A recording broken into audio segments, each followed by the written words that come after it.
72টা চিঠিতে লেখে আসসালামু আলাইকুম বাবা, আমি এখন ভিত বাঁধতেছি, জীবনী চালু করবো। আসসালামু আলাইকুম ইমামে হোসেন হুজুর, কি হয়েছে? হুজুর গো, আপনি যদি কুফাতে চলে আসেন, আপনার হাতে হাত দিয়ে আমরা বায়াত গ্রহণ করব। কি করব? বায়াত। বাবা এটা একবার ইম্পর্টেন্ট ঘটনা বাবা, মনোযোগ দিয়ে শুনো। ইসলামের জন্য আমরা কিছু করতে পারি নাই, ইসলামের ব্যাপারেও কিছুটা বলবো, শুধু অল্পটুকু শুনো।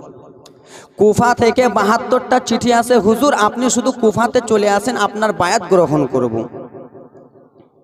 তো বেরাদার মুসলমান বাবাজি বন্ধুগণ আমার, ইমাম হোসেন সর্দার মানুষ, ঠিক না? সর্দার মানুষ। আপনাদের এই গ্রাম থেকে যদি সর্দার বেরাদার মুসলমান হজ করতে যায়, তো আগে আপনাদের কাছে পারমিশন নেবে না? যে আমি হজ করতে যাব, কুরবানিতে যে মাংসগুলো বাটাবাটি হবে, নাম লেখালেখি হবে, একটু তোমরা দেখভাল করিও, তাই তো নাকি? তো ইমামে হোসেন বাবা মদিনাবাসীকে ডাক দিলেন, এ মদিনাবাসী শুনো গো, কি হয়েছে? মদিনাবাসী শুনো, আমাকে কুফাতে ডাকতেছি, আমি কি কুফাতে যাব? তো মদিনাবাসীরা মিটিং হয়ে দাঁড়িয়ে গেল, দাদু মনোযোগ দিয়ে। একজন দাঁড়িয়ে গেল, না না হুজুর ইমামে হোসেন আপনি কুফাতে যেন না। বলে কেন গো? বলে আপনি যদি কুফাতে চলে যান তাহলে ভালো হবে না। কেন? কুফার লোকেরা ভালো নয়, কুফার লোকেরা ভালো অত নয় হুজুর। আগে কুফাতে একটা লোক পাঠানো হোক। কি পাঠানো হোক? লোক পাঠানো হোক। কুফার লোকেরা কেমন আছে, সেই লোকটা যদি ভালো চিঠি লেখে। সেই সময় মোবাইল ছিল না বাবা, ছিল? মোবাইল ছিল না, টেলিফোন ছিল না বাবা, হাদিস বলবো একটু মনোযোগ দিয়ে। মোবাইল টেলিফোন কিছুই ছিল না বাবা, সেই সময় চিঠিতে লেখা হতো, এ শোনো যে তোমরা কুফাতে যাবা, সে একটা চিঠি লিখবা। কে যাবা? তো যাবাটা কে কুফাতে একটু বলো না, যাবা তো যাবা কে? একজন দাঁড়িয়ে গেলেন বাবা, সেটা অন্য কেহ নয়, সেটা হলো ইমামে হোসেনের চাচাতো ভাই মুসলিম বিন আকিল। জোরে বলো। মুসলিম বিন আকিল দাঁড়িয়ে গেল, হুজুর ইমামে হোসেন কি হয়েছে? আমি যাব কুফাতে, আমাকে পাঠাবেন? হ্যাঁ আমি যাব। এ চাইদিকে দেন স্টেডে। হুজুর আমি যাব কুফাতে, আমাকে যেতে দেবেন? ঠিক আছে। ইমামে মুসলিম শুনে নাও, আব্বা কান্নার ঘটনা। ইমামে মুসলিম শুনো গো, কি হয়েছে? তো ঠিক আছে কুফাতে যাবা তো চলে যেও। এ আমার বাবা সোনা মানিকেরা রে, কলিজার টুকরা বাবা আমার, মনোযোগ দিয়ে শোনো রে।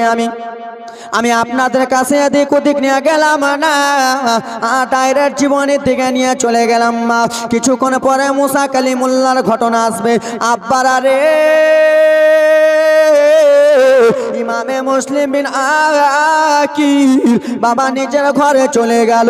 রাত কেটে গেল, রাত কেটে যাওয়ার পরে বাবা ফজরের আজান যেমনই দিয়েছে, মুসলিম বিন আকিল বাবা যেন উঠে গেল ঘুম থেকে, নামাজ আদায় করবে রে। সেই মুসলিম বিন আকিলের বাবা দুইটা ছোট ছোট মাসুম বাচ্চা ছিল, ছোট ছোট বাচ্চা বাবা। কারবালার ঘটনা শুনো রে, মা চোখ থেকে পানি থামতে পারবেন না। দুইটা ছোট ছোট বাচ্চা ছিল, একজনের নাম হলো মোহাম্মদ, দ্বিতীয় জনের নাম হলো ইব্রাহিম বাবা। মুসলিম বিন আকিল ইমাম হোসেনের চাচাতো ভাই, যেমনই বাবা ফজরে উঠেছে, আজান দিয়ে দিয়েছে, নামাজ আদায় করতে যাচ্ছে বাবা। নামাজ পড়া হলো, যেমনই নামাজ আদায় করা হয়েছে বাবা আমার, সে নিজের বাড়ি থেকে বার হয়ে গেল বাবারে। আর বাড়ি থেকে বার হইয়া নিজের উটনিকে বাবা, নিজের দুলদুলকে বাবারে ভালো করে গোসল দিতেছে, ভালো করে সাজাইতেছে।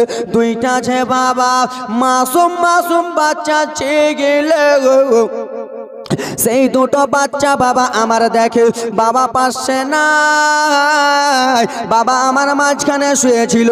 দুইটা মাসুম মাসুম বাচ্চা বাবা, ছোট ছোট বাচ্চাগুলো বাবা হাত দিয়ে দেখে আব্বা জান ইমামে মুসলিম নাই, নাই নাই নাই নাই, ইমামে মুসলিম নাই। ছোট্ট ছেলেটা বাবা ঘুম থেকে উঠে গেল, উঠে যেন কান্না করতে লাগলো, দাদা গো বাবা কান্নার জীবনী। ও আমার দাদা, আমার আব্বা জান এখানে ছিল, দাদা গো আমার আব্বা জান কোথায় গেল? আমার আব্বা জানকে দেখতে পাই না। দুইটা ছোট ছোট বাচ্চা চলে এলো বাবা বাইরের দিকে। বাইরের দিকে যেমনই এসেছে সোনার টুকরা রে আমার, দেখে মুসলিম বিন আকিল আব্বা জান ভালো করে বাবা উটনিকে গোসল দিতেছে, উটনিকে সাজাইতেছে। সেই সময় বলে বলেছিল বাবা আপনি কিসের জন্য উটনিকে সাজাইছেন বাবা গো, কিসের জন্য উটনিকে আপনি ধুয়ে দিচ্ছেন বাবা। সেই সময় মুসলিম বলেছিল বেটা শোনো গো, ও বেটা ইমামে মোহাম্মদ ইব্রাহিম শুনে নাও, তোমার চাচা ইমামে হোসেন বলেছে গেল আমাকে যেতে হবে কুফাতে। কোথায় কোথায়? রকেটের সুরে নিয়ে যাচ্ছে। কুফাতে যেতে হবে বেটা, তাই জন্য আমি রেডি হয়ে গেছি বেটা, কুফাতে যাব। সেই সময় দুইটা ছেলে তখন আব্বাজানকে বলতে লাগলেন বাবা আপনি কুফাতে যাবেন আমাদেরকে বলেন না বাবা, আপনি চলে যাবেন, আমরা কার কাছে থাকবো বাবা? বলে বেটা তোমরা মদিনাতে থেকে যাও বেটা, যেতে হবে না। সেই সময় দুইটা বাচ্চা দুই চোখ দিয়ে ঝরঝর ঝরঝর ঝরঝর করে পানি ফেলে ফেলে কেন্দে কেন্দে বলতে লাগলেন আব্বাজান, ও আব্বাজান সগানে আপনি এখন কুফাতে চলে যাবেন বাবা, আমাদেরকে রেখে চলে যাবেন আব্বা গো।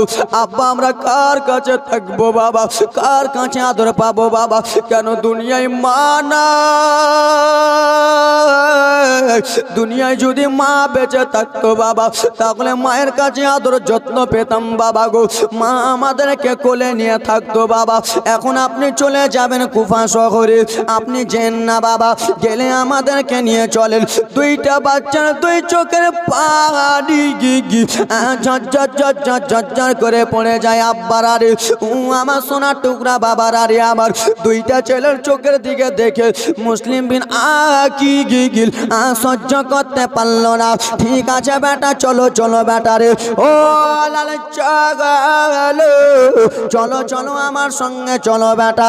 দুইটা ছেলেকে নিয়ে উঠে গেলেন বাবা রে, ঘোড়ার ওপরে উঠে যাইয়া টক টক টক টক টক টক করে চলে যায় আব্বারে। এখন ট্রেলার চলতেছে বাবা, জীবনী বাকি রয়েছে। দুইটা ছেলেকে নিয়ে বাবা টক টক টক টক করে চলে যায়। যাওয়ার পরে সন্ধ্যা হয়ে গেল। একজন বলে ও গো মুসলিম বলো তুমি কোথায় যাবা বলো বলো গো। সেই সময় বলতে লাগলো শোনো আমি যাব কুফাতে। বলে কেন কেন?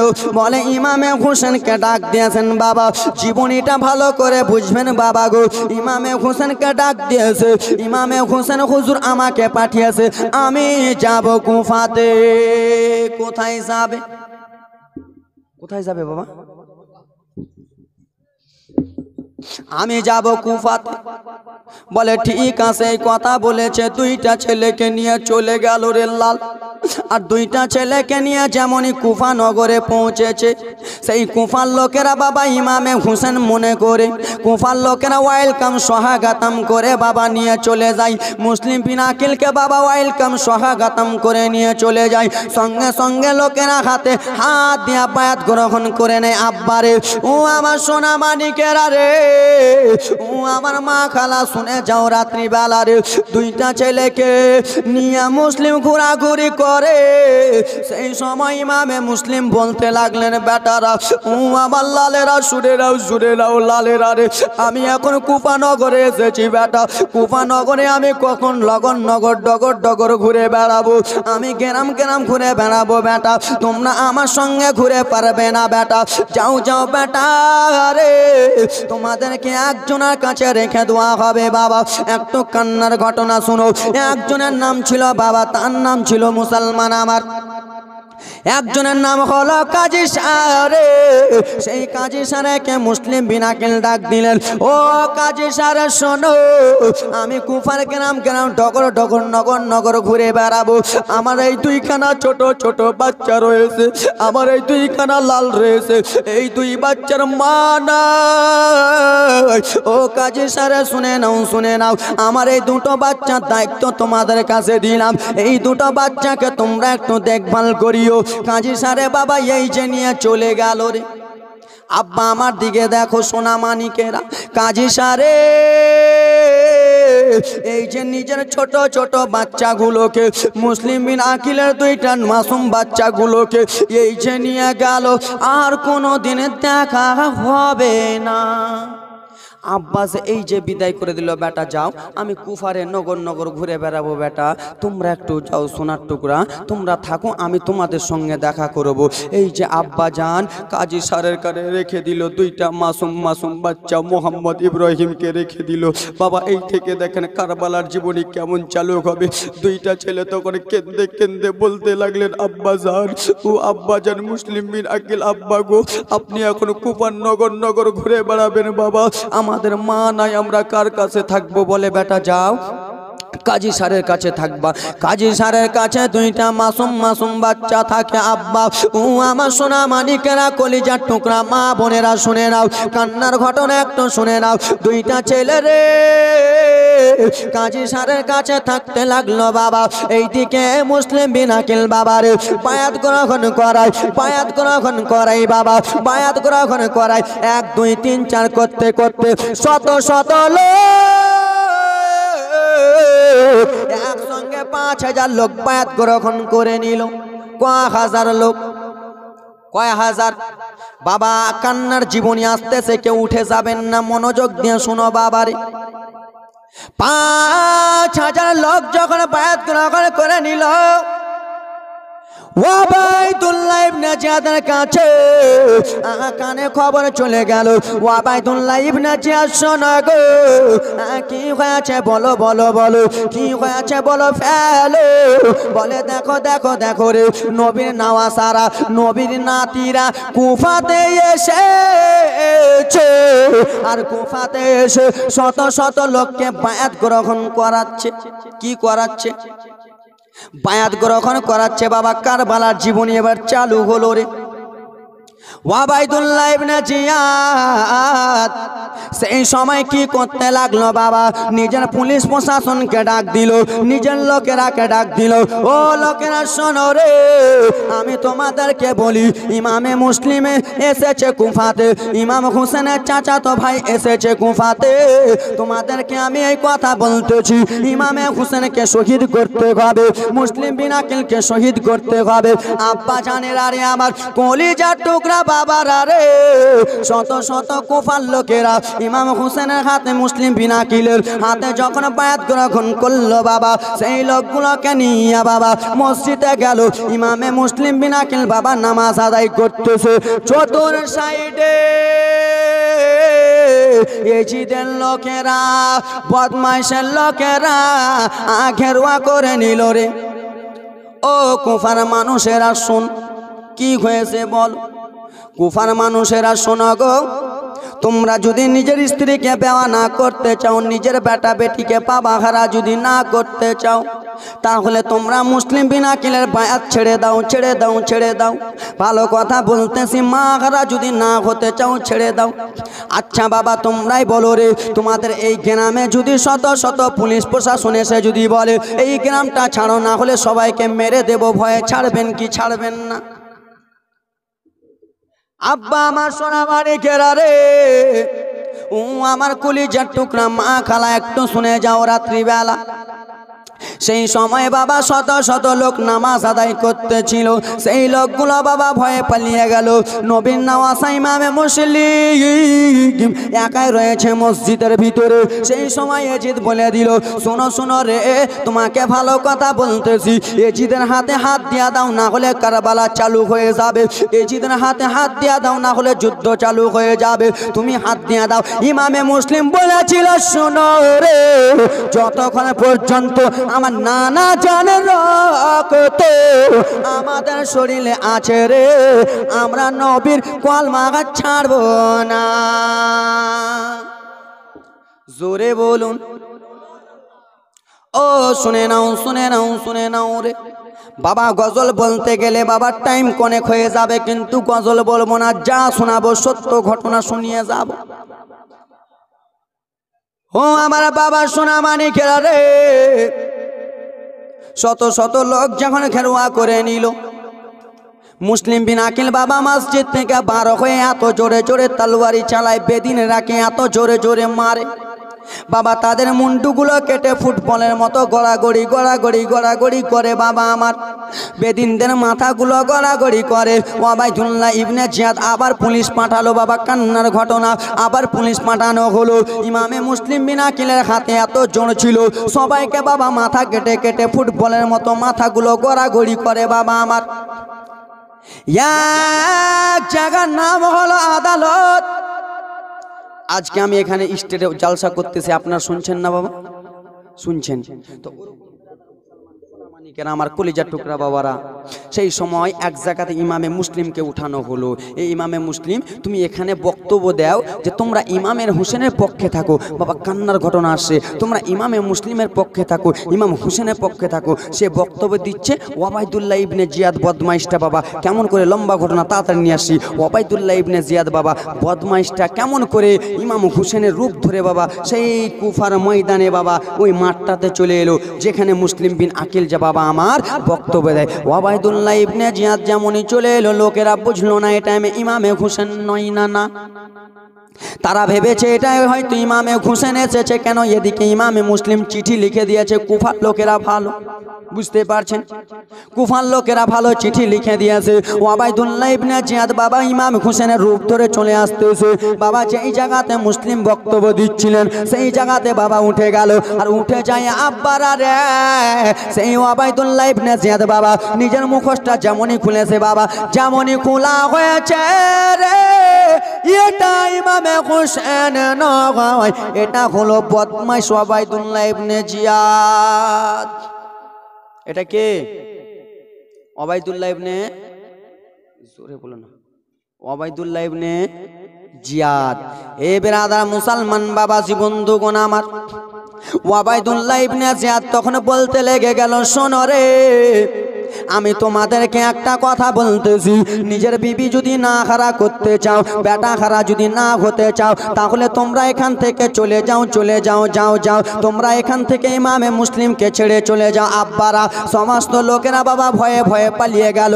আর একটা কথা বলে দিল, ও কুফার লোকেরা, তোমরা নিজের নিজের দরজা বন্ধ করে নিবা, নিজের নিজের জানলা বন্ধ করে নিবা। কেন? নবীর নাতিকে ঢুকতে দেবে না, নবীর নাতিকে কেউ পানি দেবে না, নবীর নাতিকে কেউ খাবার দেবে না বাবা। সমস্ত লোকেরা বাবা ভয়ে রে আমার নিজের নিজের দরজা লাগিয়ে দিল, নিজের নিজের জানলা লাগিয়ে দিল। ইমামে মুসলিম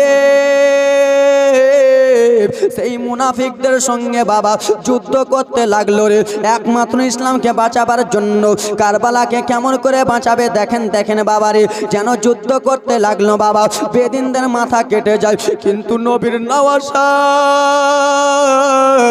ইমামে মুসলিম বিন আকিল বাবা 5-6 দিন থেকে পানি পান করে নাই। কয়েকদিন থেকে বাবা পেটে 2টা দানা ভাত নাই। কয়েকদিন থেকে বাবা যেন নিজের গলা শুকিয়ে রয়েছে, পানি পিপাসা লেগেছে বাবা। মুসলিম বিন আকিল রে তারাকে গলা কেটে বাবা ব্রাদার মুসলমান আগা চলে যায় জঙ্গলের দিকে বাবা। যে দেখে বাবা প্রত্যেক মহিলার দরজা বন্ধ রয়েছে, প্রত্যেক মহিলার জানলা বন্ধ রয়েছে।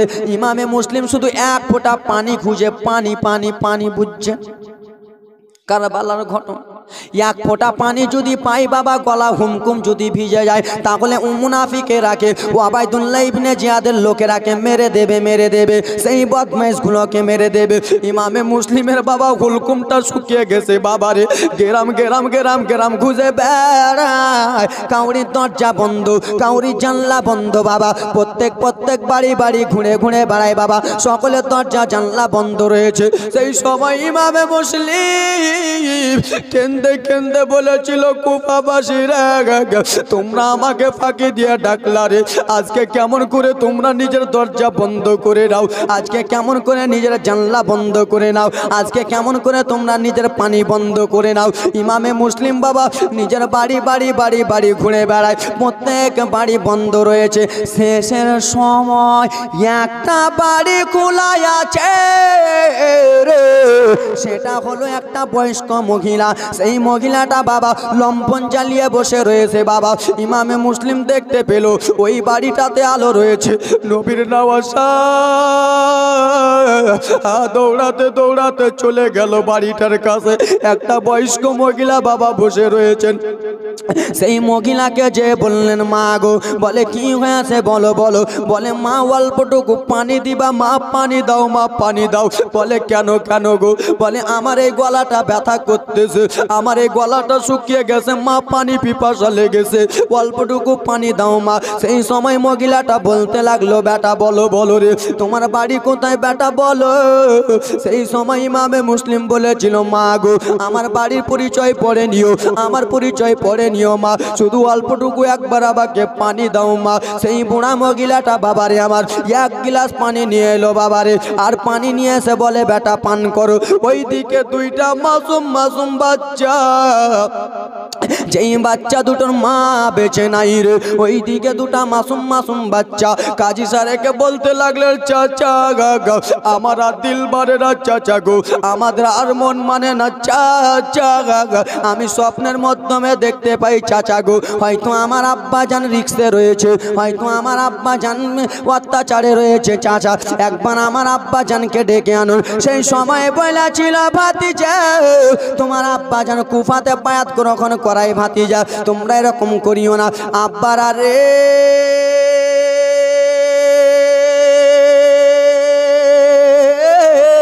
ও সোনা মানিকের আরে একটু কারবালার ঘটনা শুনে নাও বাবারে আমার, আমার কলিজার টুকরা মা বোনেরা শুনে নাও। সেই সময় মুড়া মহিলাটা বাবা এক গিলাস পানি দিল, বেটা পানি পান করো।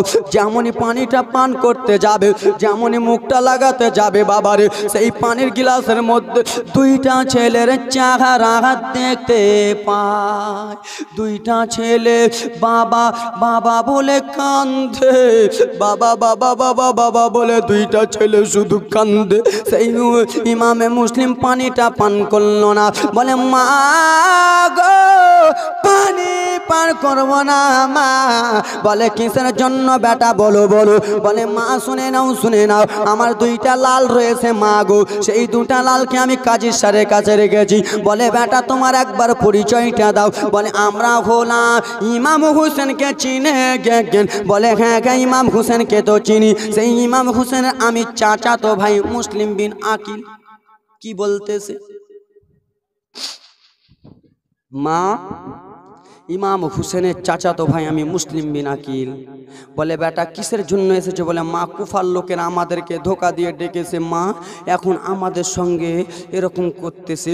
যতই হোক মা, এ বেরাদার মুসলমান বাবাজি বন্ধুগণ আমার, কোনো এরকম মা নাই যে সহ্য করতে পারবে। যতই হোক জনম দুঃখিনী মা, এ বেরাদার মুসলমান আমার জনম দুঃখিনী মা আছে মালদাতে। আজকে যদি আমার এই স্টেজে কিছু হয়ে যায় তো এইগুলো মা খালা বসে আছে, আমাকে দেখবে কি দেখবে না? দেখবে না বাপ? আজকে আমি স্টেজে বসে